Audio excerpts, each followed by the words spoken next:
اللہ تبارک و تعالی نے ارشاد فرمایا الذین یذکرون اللہ قیاما وقعودا وعلی جنوبہم ویتفکرون فی خلق السماوات والارض۔ عقل رکھنے والوں کی تعریف کرتے ہوئے فرمایا ہے کہ یہ وہ لوگ ہیں جو اللہ تعالیٰ کا ذکر کرتے ہیں کھڑے بھی، بیٹھے بھی اور لیٹے بھی، اور آسمانوں اور زمین کی تخلیق کے بارے میں غور کرتے ہیں۔ اور رسول اللہ صلی اللہ علیہ وسلم نے فرمایا لِكُلِّ شَيْءٍ ثَقَالَةٌ وَثَقَالَةُ الْقَلْبِ ذِكْرُ اللَّهِ، کہ ہر شے کی ایک چیز ثقل کرنے والی ہوتی ہے، یعنی چمکانے والی ہوتی ہے، اور قلوب کو چمکانے والی چیز اللہ کا ذکر ہے۔ ذکر کے معنی لغت میں یاد رکھنا ہے، اس کا مقابل نسیان یعنی بھول جانا ہے۔ یاد رکھنا دو طرح سے ہوتا ہے، ایک صوری اور ایک حقیقی۔ صوری زبان سے یاد کرنے اور نام لینے کو کہتے ہیں، اور حقیقی ادائے حقوق کو کہتے ہیں۔ ذکر لسانی یعنی زبان سے یاد کرنا بھی ذکر اللہ کا ایک فرض ہے مگر ناقص، اور ذکر حقیقی ذکر اللہ کا فرض کامل ہے۔ اگر دونوں جمع ہو جائیں یعنی ادائے حقوق کے ساتھ ذکر لسانی بھی ہو تو سبحان اللہ درجہ اکمل ہے۔ غرض کوئی خیر دنیا و آخرت کی نہیں ہے جو ذکر اللہ میں نہ آ گئی ہو۔ یہ جو بار بار عرض کرتا ہوں کہ اپنے سوچ کا رخ موڑنے کی ضرورت ہے کہ دن رات ہم جو دنیا کے کاموں اور دنیا کی راحتوں اور اس کی لذتوں کے خیال میں مگن رہتے ہیں، ان خیالات کا رخ اللہ جل جلالہ کی طرف، اللہ تبارک و تعالی کے ذکر کی طرف اور اللہ تبارک و تعالی کی نعمتوں کی طرف موڑنا چاہیے، اور اس رخ موڑنے کے نتیجے میں انشاءاللہ اللہ تبارک و تعالی کے سے دن بدن قرب حاصل ہوگا۔ اللہ تبارک و تعالی ہمیں آپ کو سب کو اس کی توفیق عطا فرمائے۔ لیکن یہ جیسا پہلے بھی عرض کیا تھا، یہ ایک لمحے میں، ایک دن میں، ایک دم سے یہ بات نہیں ہوتی، کیونکہ انسان کے خیالات جو ہیں وہ اس کے اختیار میں نہیں ہوتے، اکثر و بیشتر غیر اختیاری طور پر خیالات آتے رہتے ہیں۔ لیکن اللہ تبارک و تعالیٰ کی سنت یہ ہے اور تجربہ بھی یہ ہے کہ جس چیز کی اہمیت زیادہ ہوتی ہے اور جس سے محبت زیادہ ہوتی ہے اس کا خیال زیادہ آتا ہے۔ اگر انسان کو اپنے پیسے کمانے کی اہمیت ہے دل میں اور دنیاوی راحت و آرام کی اور لذتوں کی اہمیت دل میں ہے تو اسی کے خیالات زیادہ آئیں گے۔ کسی شخص سے، کسی ذات سے، کسی کام سے، کسی چیز سے محبت ہے تو اس کے خیال زیادہ آئیں گے۔ تو اللہ تبارک و تعالی کے حضور پیش ہونے اور اللہ تبارک و تعالی کے سامنے جواب دہ ہونے کی اہمیت جب دل میں بیٹھے گی کہ پتہ نہیں کس وقت میری موت آ جائے، کس وقت میری آنکھ بند ہو جائے، کس وقت میں قبر میں پہنچ جاؤں، کس وقت میں اللہ تبارک و تعالی کے حضور حاضر ہو جاؤں، جب اس بات کی اہمیت دل میں آئے گی کہ آخرت زیادہ اہم چیز ہے بنسبت دنیا کے، دنیا کا کچھ پتہ نہیں کتنے دن کی ہے، اور جو لذت ہے، جو راحت ہے، جو مزہ ہے دنیا کا وہ فانی ہے، فنا ہو جانے والا ہے۔ کوئی لذت کامل نہیں، کوئی راحت کامل نہیں، مکمل نہیں۔ ہر لذت کے ساتھ، ہر راحت کے ساتھ کسی نہ کسی غم کا کانٹا لگا ہوا ہے، کسی نہ کسی فکر کا کانٹا لگا ہوا ہے۔ بڑے سے بڑا صاحب اقتدار، بڑے سے بڑا سرمایہ دار، مالدار، دولت مند، جس کو دنیا کی ساری راحتیں بظاہر میسر ہیں، لیکن اس کو بھی غم سے اور فکر سے چھٹکارا نہیں، بلکہ عام طور سے دیکھا گیا جتنا زیادہ آدمی کی دولت ہوتی ہے، جتنی جائیدادیں ہوتی ہیں، جتنا تجارت وسیع ہوتی ہے، کاروبار بڑا ہوتا ہے، اتنے ہی غم زیادہ ہوتے ہیں، اتنی فکریں زیادہ ہوتی ہیں، چھن نہ جائے، یہ نہ ہو جائے، وہ نہ ہو جائے، ہر رات دن رات آدمی اس فکر میں مبتلا رہتا ہے۔ تو دنیا کی نہ کوئی راحت مکمل اور نہ کوئی لذت مکمل، ہر ایک کے ساتھ غم کا، فکر کا کانٹا لگا ہوا ہے۔ اور آخرت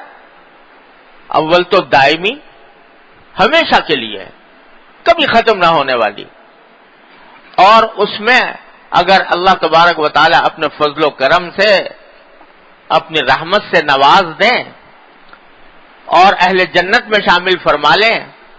تو صرف ایک نعمت کا آپ تصور کیجئے جو قرآن کریم میں بیان فرمائیے، لا خوف علیہم ولا هم یحزنون، اور بھی کچھ نہ ہو، صرف یہ نعمت کہ نہ کوئی خوف، آئندہ کا کوئی خوف نہیں، یہ ہو جائے گا وہ ہو جائے گا، کوئی فکر نہیں، خوف نہیں، ولا هم یحزنون، اور نہ کبھی غم ہے کہ پیچھے کیا ہوا تھا کیا نہیں ہوا تھا، سب غم مٹ گئے، سارے خوف مٹ گئے۔ اور کچھ بھی نہ ہو تو انسان کا خوف اور غم سے خالی ہو جانا یہ اتنی بڑی عظیم نعمت ہے کہ آج ہم اس کی کا تصور بھی نہیں کر سکتے۔ اس واسطے کبھی لمحہ کوئی ایسا آیا نہیں زندگی میں کسی بھی انسان پر کہ نہ اس کو خوف ہو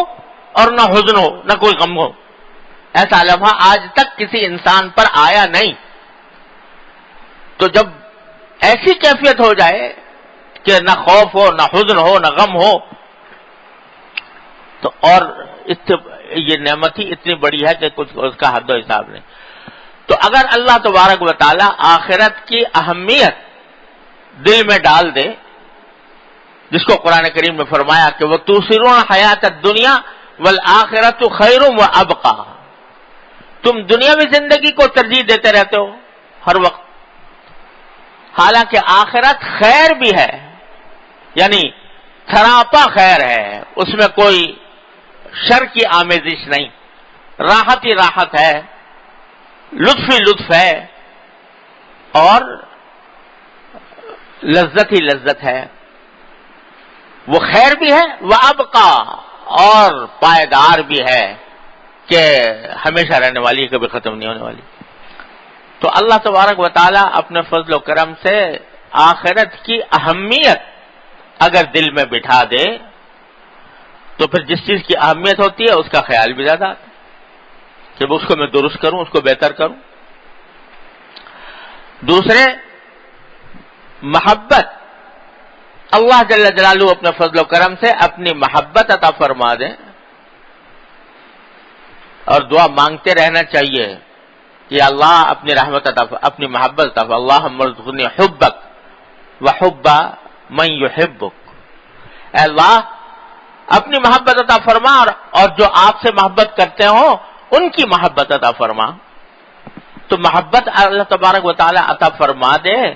تو جس چیز کی محبت ہوتی ہے اس کا خیال زیادہ آتا ہے، اس کا خیال زیادہ آتا ہے۔ تو اس لیے دو چیزیں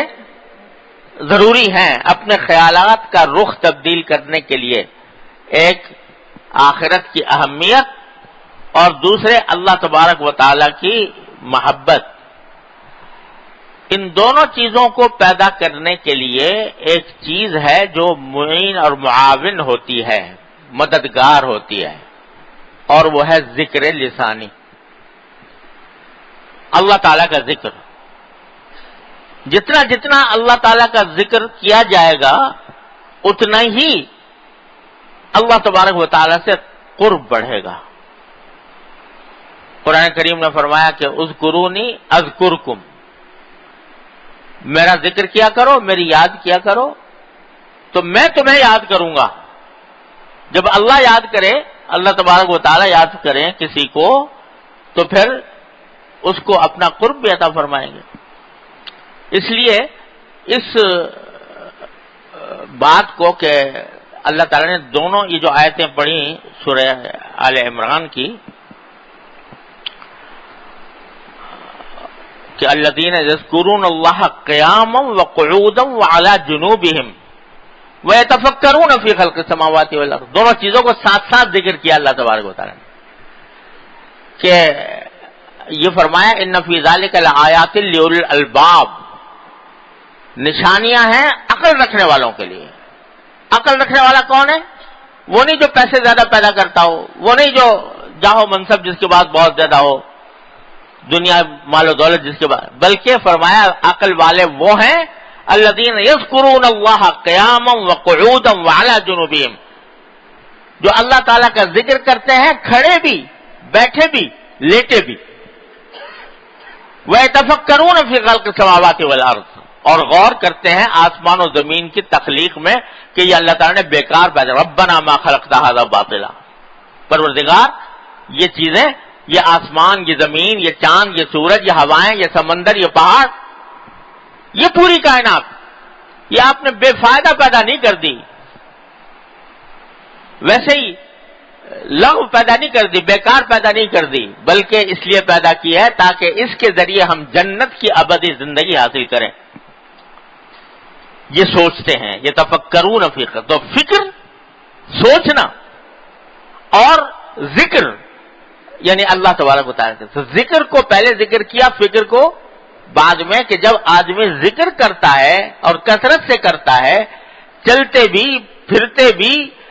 کھڑے بھی، بیٹھے بھی، لیٹے بھی، تو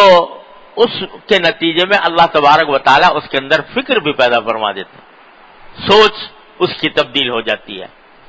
وہ سوچ کی طرف، سوچ اس کی آخرت کی طرف مڑ جاتی ہے، اللہ تبارک و تعالیٰ کی طرف مڑ جاتی ہے۔ اس لیے ذکر جو ہے یہ ایک زینہ ہے اس منزل تک پہنچنے کے لیے۔ ذکر سے میری مراد ذکر لسانی ہے۔ حضرت نے یہاں فرمایا کہ ذکر کی دو قسمیں ہیں، ایک ذکر لسانی یعنی زبان سے ذکر کرنا، اور ایک ذکر قلبی یعنی قلب سے ذکر کرنا۔